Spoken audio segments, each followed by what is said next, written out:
Salam sejahtera dalam Yesus Kristus Tuhan kita.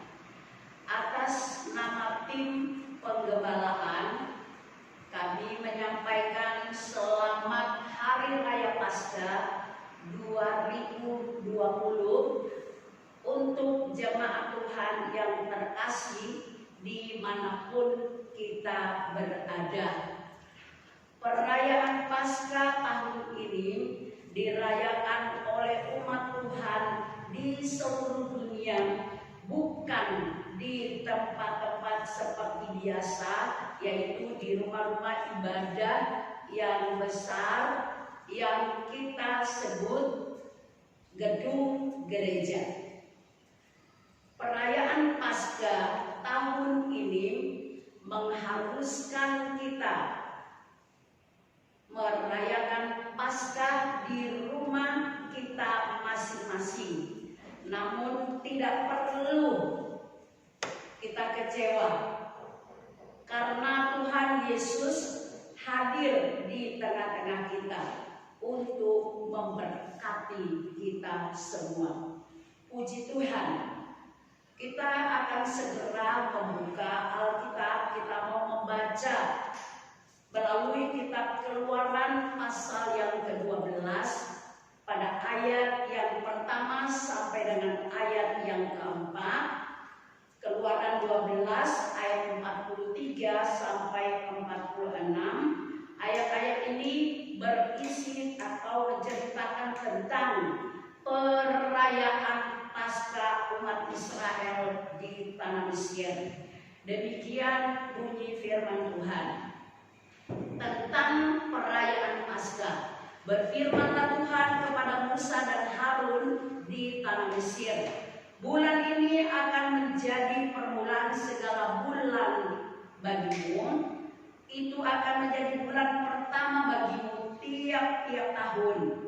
Katakanlah kepada segenap jemaat Israel, pada tanggal 10 bulan ini diambillah oleh masing-masing seekor anak domba menurut kaum keluarga, seekor anak domba untuk tiap-tiap rumah tangga.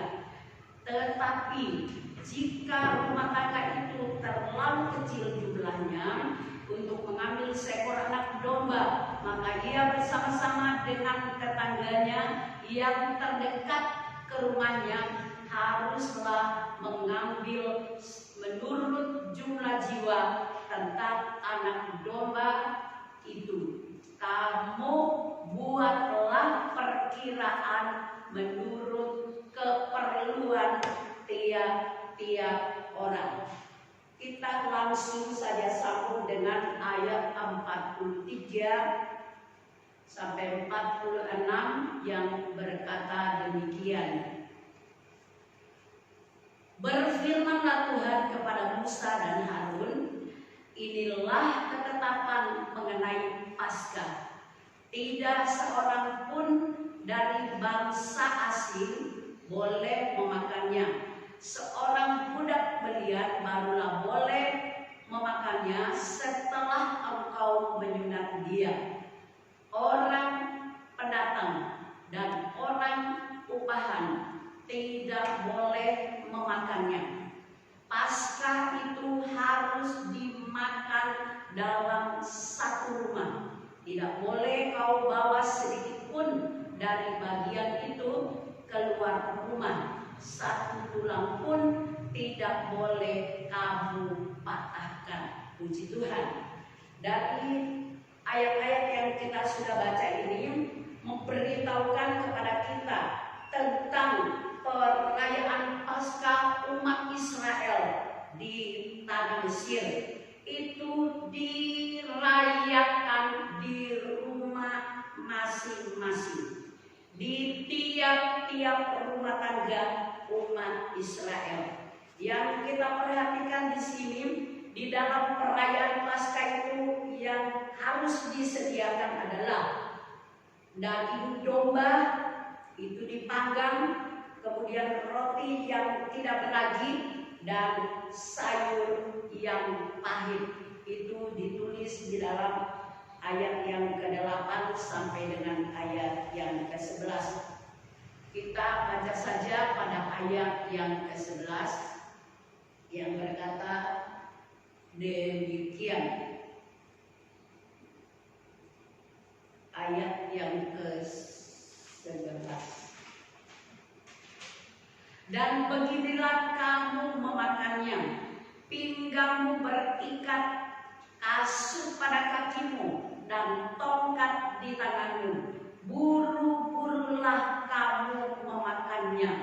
Itulah Paskah bagi Tuhan. Haleluya.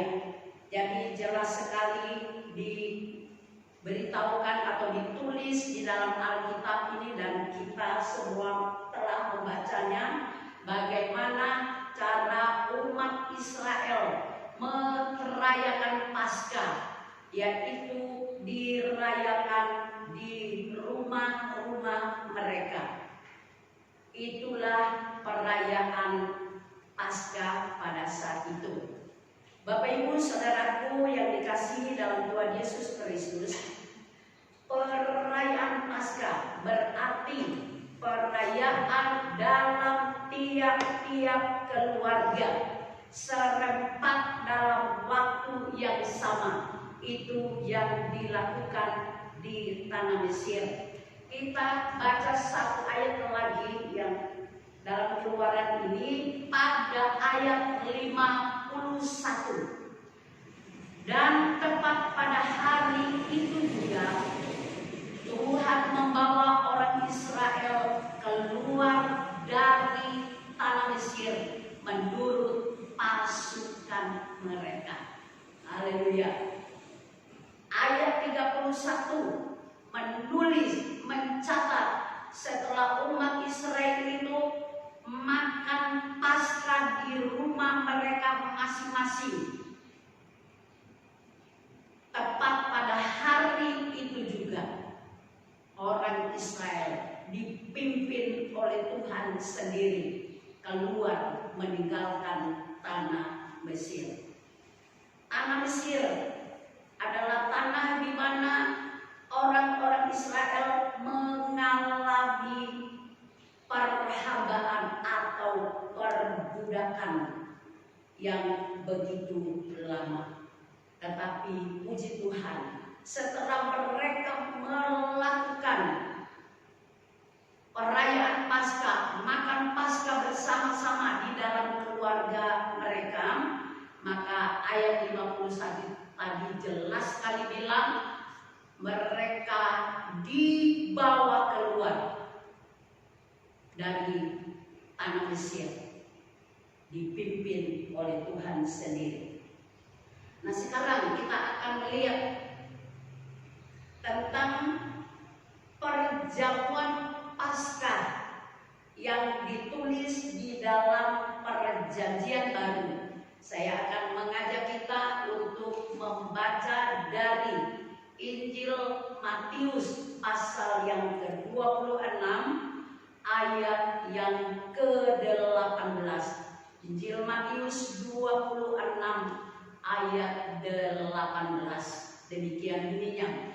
Jawab Yesus, pergilah ke kota kepada si anu dan katakanlah kepadanya, pesan guru, waktuku hampir tiba. Di dalam rumahmu lah aku mau merayakan Paskah bersama-sama dengan murid-muridmu. Saya tekankan sekali lagi, di dalam rumahmu lah aku mau merayakan Paskah bersama-sama dengan murid-muridku. Puji Tuhan. Jadi di dalam Injil Matius ini menulis tentang perayaan Paskah Tuhan Yesus bersama dengan murid-muridnya dilaksanakan di dalam sebuah rumah. Haleluya. Perayaan Paskah tahun ini kita laksanakan di rumah kita masing-masing. Tidak salah, sangat sesuai dengan Alkitab. Jadi tidak usah kita merasa bersedih hati atau punya perasaan yang seperti apa ya. Karena kita lihat orang Israel merayakan Paskah di rumah masing-masing. Murid-murid Tuhan Yesus bersama Yesus sendiri merayakan perayaan Paskah terakhir sebelum Tuhan Yesus mati di atas kayu salib. Itu pun dilakukan di salah satu rumah. Saya mengajak seluruh jemaat yang dikasihi Tuhan, kita merayakan Paskah dengan sukacita bersama-sama seluruh keluarga kita masing-masing. Puji Tuhan. Mari kita lanjut masuk dalam pembacaan selanjutnya melalui Injil Lukas pasal yang ke-22. Injil Lukas 22 ayat 14 sampai dengan ayat yang ke-15 berkata demikian. Ketika tiba saatnya, Yesus duduk makan bersama-sama dengan rasul-rasulnya.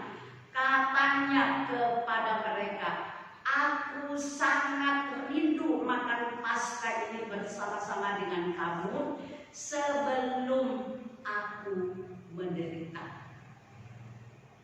Ayat ini perlu kita hayati bersama-sama.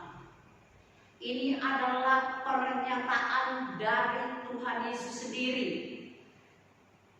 Aku sangat rindu makan Paskah ini bersama-sama dengan kamu, bersama-sama dengan murid-muridnya sebelum aku menderita. Nah, Bapak Ibu Saudaraku yang dikasihi Tuhan Yesus Kristus, merenungkan ayat ini, kita betul-betul sangat bersyukur dan berterima kasih kepada Tuhan karena perayaan Paskah yang kita baca di sini.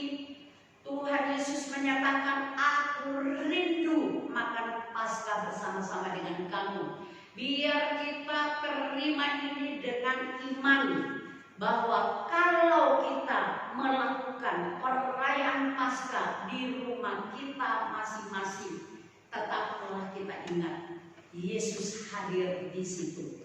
Yesus hadir untuk memberkati kita. Yesus hadir untuk menguatkan kita. Yesus hadir untuk memberikan harapan yang pasti kepada kita supaya kita tetap semua maju di dalam Tuhan. Haleluya. Kita lihat selanjutnya pada ayat yang ke-11 dari apa yang kita baca tadi.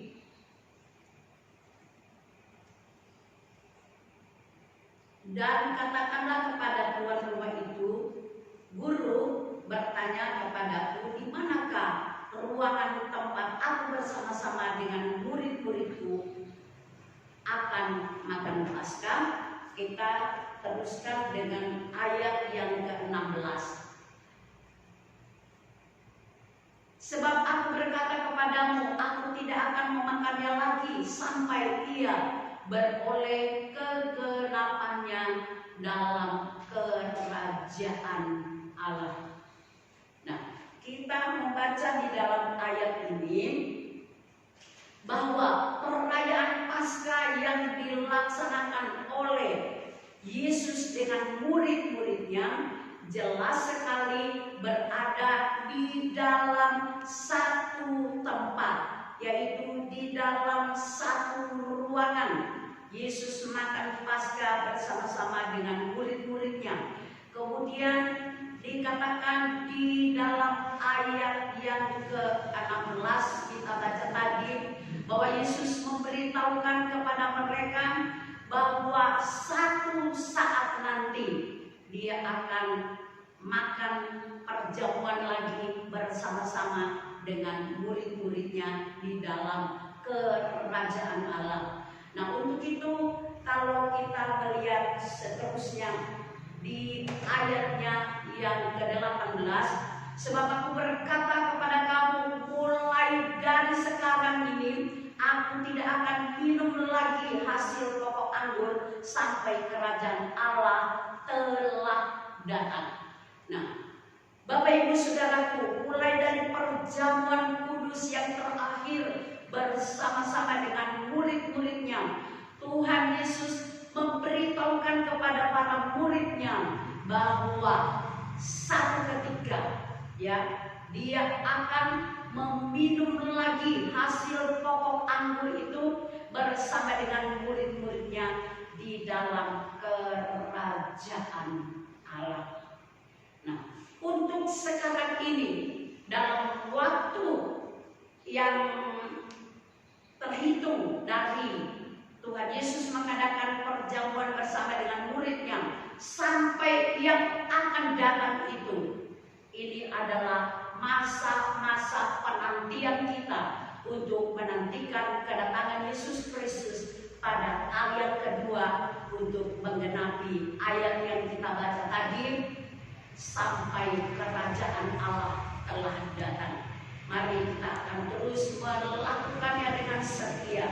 Setiap kali kita berhimpun bersama, yang kita mau menikmati perjamuan kudus seperti yang biasa kita lakukan pada tiap peringatan Hari Raya Paskah dan setiap awal bulan di gereja kita masing-masing. Selanjutnya kita membaca di dalam Lukas 22 di ayat yang ke-19. Ayat-ayat ini menunjukkan tentang pelaksanaannya, di mana Yesus memimpin perjamuan Paskah dengan murid-muridnya. Lalu ia mengambil roti, mengucap syukur, memecah-mecahkannya dan memberikannya kepada mereka. Katanya, inilah tubuhku yang diserahkan bagi kamu. Perbuatlah ini menjadi peringatan akan aku. Haleluya. Jelas sekali Tuhan Yesus mengambil roti, dia pecahkan, dia bagikan kepada murid-muridnya dengan suatu pernyataan, inilah tubuhku yang diserahkan bagi kamu. Perbuatlah ini menjadi peringatan akan aku. Bagi kita yang hidup di zaman akhir ini akan selalu mengingat bahwa Yesus telah mati di kayu salib untuk menebus dosa kita semua. Kita hubungkan lagi dengan satu ayat dari kitab Ibrani pasal 12 ayatnya yang ketiga. Demikian bunyinya, ingatlah selalu akan Dia yang tekun menanggung bantahan yang sehebat itu terhadap dirinya dari pihak orang-orang berdosa, supaya jangan kamu menjadi lemah dan putus asa. Dari pembacaan ayat ini kita diingatkan oleh Rasul Paulus yang menulis kitab Ibrani ini. Ingat selalu akan Dia. Jangan pernah lupakan Yesus. Apa yang Dia sudah lakukan. Dikatakan dengan jelas, yang tekun menanggung bantahan yang sehebat itu dari pihak orang-orang berdosa. Dia jalani itu semua. Penderitaan yang sangat luar biasa dialami oleh Yesus, mulai dari Taman Getsemani sampai ke Bukit Golgota. Kalau kita mengingat penderitaannya, tujuannya supaya jangan kamu menjadi lemah dan putus asa. Hari-hari ini kalau kita melihat pengiringan umat yang percaya kepada Yesus Kristus di hari-hari ini, Bapak Ibu, bukan berarti tidak ada anak-anak Tuhan yang tidak lemah iman firman-Nya hari-hari ini.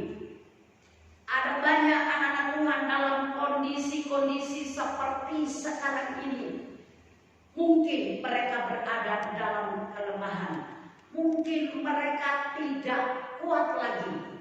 Tetapi dalam peringatan perayaan Paskah ini, kita diberitahu oleh firman Tuhan, ingat selalu akan Dia yang sudah mati di atas kayu salib untuk kita semua, supaya jangan kamu menjadi lemah dan putus asa. Jadi tidak boleh putus asa, harus tetap kuat di dalam Tuhan, harus teguh iman kita, harus punya pandangan ke depan bahwa Tuhan tetap menyertai kita sampai kepada kesudahan alam. Kita tidak bisa menyangkal tentang kondisi manusia yang kadang-kadang bisa lemah. Ada satu contoh kita bisa lihat di dalam kitab suci, tidak usah kita baca, saya beritahukan saja, yaitu tentang Nabi Elia. Nabi Elia adalah seorang yang kuat, seorang yang katakan gagah perkasa. Dia membawa umat Israel yang dikatakan di dalam kitab Raja-Raja itu, mereka yang sudah memberlakangi Tuhan, Dia bisa membawa mereka kembali kepada Tuhan melalui suatu atraksi di mana para nabi Baal mereka mempersembahkan korban, dan Elia seorang diri mempersembahkan korban juga kepada Tuhan, dan ditentukan Allah yang menjawab dengan api itulah Allah yang benar, dan itu dilakukan oleh Elia. Tetapi tahukah saudara bahwa setelah peristiwa itu tidak berlangsung lama, ancaman datang dari Isabel kepada Elia bahwa dia akan membuat nyawanya sama seperti nabi-nabi Baal. Dia akan dibunuh oleh Isabel. Dan pada akhirnya Alkitab mencatat Elia menjadi takut, kemudian dia melarikan diri. Dia melarikan diri, kemudian dia minta mati. Itu catatan Alkitab di dalam 1 Raja-Raja pasal yang ke-19 pada ayat yang ke-7 sampai dengan ayat yang ke-8. 1 Raja-Raja 19 ayat yang ke-7 sampai dengan ayat yang ke-8. Demikian bunyi firman Tuhan. Tetapi malaikat Tuhan datang untuk kedua kalinya dan menyentuh dia serta berkata, bangunlah, makanlah, sebab kalau tidak perjalananmu nanti terlalu jauh bagimu. Maka bangunlah ia, lalu makan dan minum, dan oleh kekuatan makanan itu ia berjalan 40 hari 40 malam lamanya sampai ke gunung Allah, yakni Gunung Horeb. Haleluya. Elia menjadi kuat kembali setelah dia makan roti yang disediakan oleh malaikat Tuhan dan air di dalam kendi. Nah, Bapak Ibu Saudaraku yang dikasihi Tuhan, ini bukti buat kita semua bahwa hari-hari ini kita mau bersekutu dengan tubuh dan darahnya dengan tujuan supaya kita tetap kuat di dalam Tuhan. Kita tidak akan menjadi lemah, tetapi kita akan terus maju di dalam Tuhan sampai kita menghadap Allah, sampai kita berjumpa dengan Yesus Kristus, kekasih jiwa kita di dalam kerajaannya. Haleluya. persekutuan dengan tubuhnya. Di dalamnya ada kekuatan yang luar biasa untuk kita dapatkan supaya kita tetap maju, tidak menjadi lemah dan putus asa. Selanjutnya kita lihat yang berikutnya, yaitu tentang anggur. Kita baca dalam Injil Lukas pasal yang ke-22. Lukas 22 pada ayat yang ke-20. Demikian juga dibuatnya dengan cawan sesudah makan. Ia berkata, cawan ini adalah perjanjian baru oleh darahku yang ditumpahkan bagi kamu. Haleluya. Kita sambung ayat ini dengan sebuah ayat pembanding melalui Injil Matius pasal yang ke-26 ayat 27. Matius 26 ayat 27 berkata begini. Sesudah ia mengambil cawan, mengucap syukur, lalu memberikannya kepada mereka dan berkata, minumlah kamu semua dari cawan ini, sebab inilah darahku, darah perjanjian yang ditumpahkan bagi banyak orang untuk pengampunan dosa. Puji Tuhan. Catatan Injil Matius menambahkan untuk pengampunan dosa. Jadi di dalam persekutuan kita dengan darah Yesus Kristus sebagai lambang dari darahnya, di dalamnya kita mendapatkan pengampunan dosa. Puji Tuhan. Kita sambung lagi dari 1 Korintus pasal 11 ayat 26. 1 Korintus pasal yang ke-11 ayat 26 berkata demikian. Sebab setiap kali kamu makan roti ini dan minum cawan ini, kamu memberitakan kematian Tuhan sampai Ia datang. Puji Tuhan. Nah, Bapak Ibu Saudaraku yang dikasihi oleh Tuhan Yesus Kristus, menikmati perjamuan kudus, mengambil persekutuan di dalam tubuh dan darahnya, Alkitab jelas sekali menuliskannya bahwa waktu kita bersekutu dengan darah Yesus Kristus mengingatkan kita bahwa dosa-dosa kita diampuni oleh Tuhan. Dan untuk itu, di hari-hari di penghujung akhir zaman ini, mari Bapak Ibu, jangan kita berulang-ulang berbuat dosa, tetapi mari kita mau berusaha hidup di dalam kekudusan, hidup di dalam terang firman Allah, supaya kita tidak berkali-kali jatuh di dalam dosa. Hari-hari ini kita harus hidup di dalam kekudusan. Orang benar, kata kitab Wahyu, harus hidup makin hari makin benar. Orang kudus harus hidup makin dikuduskan oleh Tuhan sampai sempurna. Haleluya. Terjemahan Alkitab yang lain dari 1 Korintus 11:26 mengatakan, karena sesering kamu dapat memakan roti ini dan minum cawan ini, kamu sedang memberitakan kematian Tuhan sampai Ia datang. Jadi yang perlu kita renungkan bersama di sini, jangan kita nikmati berkat Tuhan dalam persekutuan dengan tubuh dan darahnya untuk diri sendiri, tetapi kita harus mengingat orang lain.